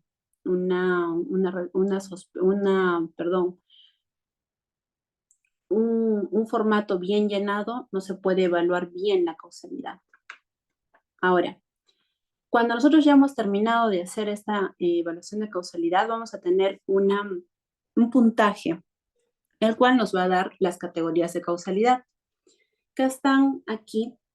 Tenemos desde la definida, probable, posible, improbable, condicional o no clasificada, y las no evaluables o inclasificables. Las definidas, vamos a ver que una vez que nosotros hayamos sumado y tengamos un puntaje mayor o igual a 8, se puede clasificar como definida. La definida es justamente un acontecimiento clínico o alteración de las pruebas de laboratorio que va a manifestar una secuencia temporal plausible en relación con la administración del medicamento, que no puede ser explicado por una enfermedad recurrente ni por otros fármacos, y que la respuesta o la supresión del fármaco o la retirada también es posible clínicamente. El acontecimiento debe ser definitivo desde un punto de vista farmacológico o fenomenológico y con una reexposición concluyente. Esa es definitiva. Muy pocas veces nos sale definitiva, pero sí nos puede salir definitiva cuando tenemos todas estas categorías a la mano. Luego tenemos la probable, que es entre la puntuación de 6 a 7, una vez llenado toda nuestra evaluación.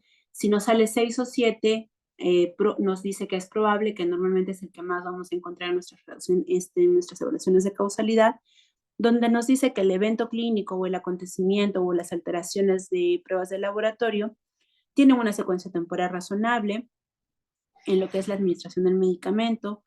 Es improbable, no podemos decir que es definitivo, pero es improbable que se atribuya a la enfermedad recurrente ni a otros fármacos o sustancias, y que al retirar el medicamento se presente una respuesta clínicamente razonable. Aquí no se requiere tener información sobre una reexposición para asignar esta definición, por ello es probable. En el caso de la posible, en el cual vamos a tener un puntaje de 4 a 5, ya nos dice que el acontecimiento clínico se manifiesta con una secuencia temporal razonable, pero puede ser que esté explicado también por una enfermedad recurrente o por otros fármacos o sustancias, en el caso, por ejemplo, de interacciones, en algunos casos de interacciones. La información respecto a la retirada del medicamento puede faltar o probablemente no esté clara, ¿no? Entonces también es posible, ¿sí? Ya no podemos decir, no, es definitiva o probable, pero sí es posible. Ya cuando tenemos una puntuación menor de 1 a 3, nos va a decir, aquí está el orden, van a disculpar, es condicional. Y condicional nos dice que el evento clínico o el acontecimiento está notificado como una reacción adversa de la que es imprescindible obtener más datos para poder hacer una evaluación apropiada. O los datos adicionales aún están bajo examen, que quiere decir que no tenemos todos los datos concluyentes para decir que sí es una causalidad definida del medicamento con la reacción adversa, ¿no? Normalmente esto nos sale cuando no están bien llenadas o no tenemos datos suficientes para decir que sí hay o no hay causalidad. Luego tenemos cuando ya es menor a 0 o 0, que son las improbables, ¿no? Definitivamente aquí ya vamos a ver que el acontecimiento clínico, el acontecimiento clínico se manifiesta con una secuencia temporal improbable con relación al medicamento, puede ser explicable por otra forma, por otra causa más plausible como una enfermedad concurrente, otros fármacos, otras sustancias. Ahí vamos a decir que es improbable, y la que no es evaluable o inclasificable cuando no nos da ningún resultado es cuando esta reacción adversa no puede ser juzgada debido a que la información es insuficiente, contradictoria, o que no puede ser verificada o completada en sus datos, ¿no? Hay algunas que nos van a salir no evaluables, por ejemplo, en los pacientes que fallecen, ahí probablemente nos puede salir las primeras, ¿no? Puntuaciones, pero no nos va a salir más, y el paciente falleció, entonces ahí nos va a salir es no evaluable, no la podemos evaluar porque el paciente ya no está, ya no podemos reexponer, no podemos ver si hay información complementaria, exámenes complementarios. En otros casos, por ejemplo, cuando se reportan errores de medicación, si nos damos cuenta que el paciente ha recibido un medicamento en mayor dosis y está evidenciado en la historia clínica, y ¿no? El notificador también tiene conocimiento, ahí también podríamos decir que es no evaluable, porque no es porque el medicamento esté haciendo una reacción adversa, sino es porque ha habido un error de medicación, ¿no? Hay distintos casos en los cuales vamos a ver no evaluables. Y finalmente vamos a ver lo que es la gravedad, lo que les decía al comienzo. La gravedad de las reacciones adversas simplemente son 3: leve, moderada y grave. ¿Cuándo es leve? Cuando la reacción no necesita tratamiento, no prolonga la hospitalización, los síntomas son fácilmente tolerados, no requiere suspender el medicamento, ¿no? Y el paciente se recupera fácilmente. Cuando es moderada, cuando la reacción va a interferir con las actividades del paciente sin amenazar directamente su vida. Probablemente va a requerir un tratamiento farmacológico y puede que suspenda o no el medicamento causante de la reacción adversa. En el caso de grave, sí nos va a decir que es para cualquier ocurrencia médica que se presenta con la administración de cualquier dosis de un producto farmacéutico que va a ocasionar una o más de estos ítems. Uno de ellos es poner en peligro la vida del paciente o causar la muerte del paciente. cuando se necesita que se hospitalice o prolongue la estancia hospitalaria, cuando causa invalidez o incapacidad permanente o significativa, cuando causa alteraciones o malformaciones en un recién nacido, enfermedades congénitas, ¿no? O cuando son malformaciones congénitas, y cuando contribuye directa o indirectamente a la muerte del paciente. En cualquiera de estos casos, basta que sea una, podemos clasificar como una reacción adversa grave. Y con eso terminaríamos lo que es la evaluación de causalidad y todo lo consiguiente a farmacovigilancia. Bueno, eso sería todo. Muchas gracias. Me gustaría escuchar si tienen alguna duda, si tienen algo con lo que quieran participar, o de repente en cuanto a lo que es el curso, o de repente en cuanto a lo que es el examen, el resultado. Si tienen cualquier pregunta, pueden hacerla ahora a través del chat o de repente abrir sus micrófonos.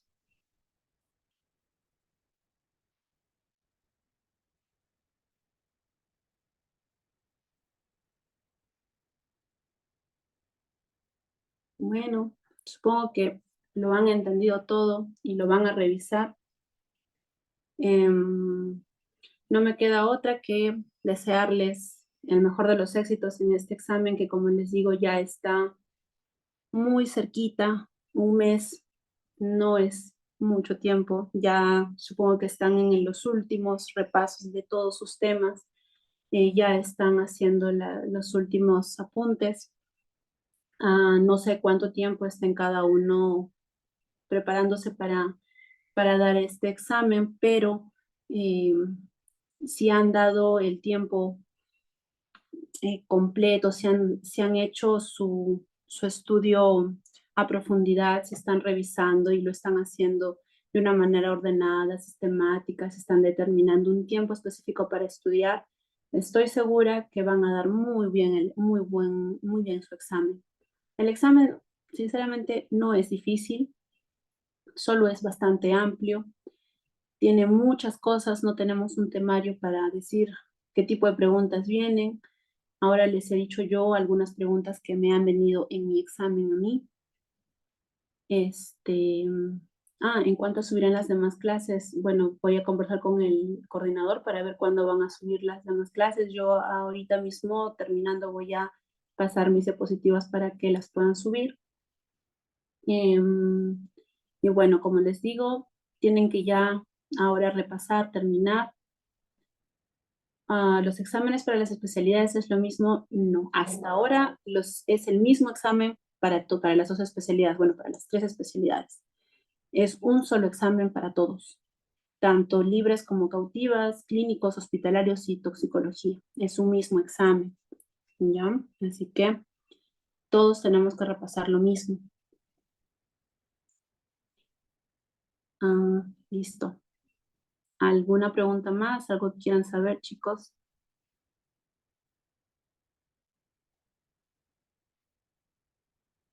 Si no, con eso ya damos por concluido. Estoy muy segura que el 1 de agosto ya nos conoceremos en persona con quienes ingresen a la residencia en el Hospital Rebagliati. Ya nos vamos a ver allí, ya les vamos a dar la bienvenida junto con el colega, con Wilder. Y pues repasen, chicos, estudien, aprovechen ahora que pueden repasar y que tienen el tiempo. Una vez que ingresen al residentado, ya es otra cosa. Tienen que tener el ritmo para estudiar. El ritmo todos los días. Empiecen de una vez porque una vez que ingresen ya no se para, chicos. ¿Sí? Mucha suerte a todos. Muchas gracias por prestarme atención, por haber escuchado y ha sido un gusto poder compartir con ustedes. Espero que lo que les he dado les sirva de ayuda. Si no, bueno, de repente le voy a pasar mi correo al doctor Wilder para que él pueda compartirlo con ustedes. Si tienen alguna pregunta o alguna información adicional que quieran que les pueda compartir, algo que de repente ustedes no encuentren y de repente deseen, les voy a tratar de hacer llegar mi correo electrónico para que puedan escribirme, ¿sí? Eso sería todo. Muchas gracias. Buenas noches, colegas. Mucha suerte. Cuídense.